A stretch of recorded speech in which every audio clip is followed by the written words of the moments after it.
Okay, so let's go ahead and look at the snare and kind of put a plate on it. So whereas a hall might have this big, bright, ethereal tail and quality to it, the plate, in my opinion, kind of has a density and a sparkle about it, but it's not quite so diffuse in the kind of tail of it, okay? And it tends to die a little bit quicker and just feel a little bit snappier, which will help with the snare drum itself, okay?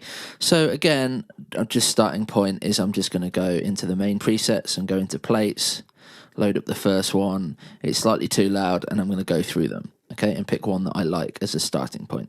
We're searching by a sweet spot. I lose track of time.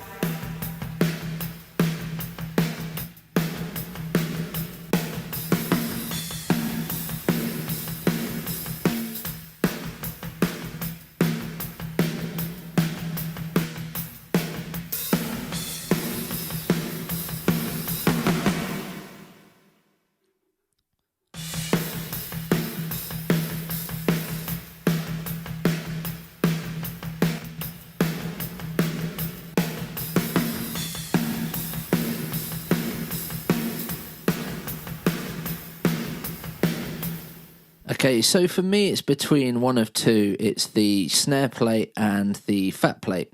Now, one of the things that bothers me about the snare plate is that it's got quite a long pre-delay, and it's also very quick in the kind of attack phase.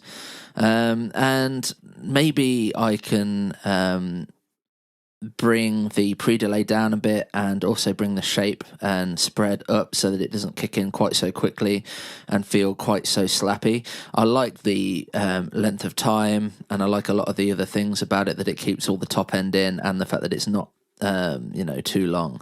So let's try modifying that, and then I'll modify the fat plate on B, and then let's just compare and contrast.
So what I did there is flicked between the two, and I kind of fine-tuned the snare plate until I had something that was kind of halfway between the feeling of the two.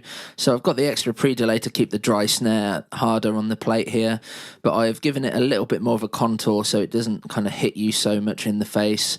I took a bit of the super, super bright, sizzly high end out of it and that was in the original, and increase the size whilst trying to maintain roughly the same amount of overall reverb time, and I think that that's holding up quite well. So let's do the same thing again. I'm just gonna, and I'm not gonna put it in the context of the whole track this time, just so that you can kind of hear what a snare plate is roughly doing.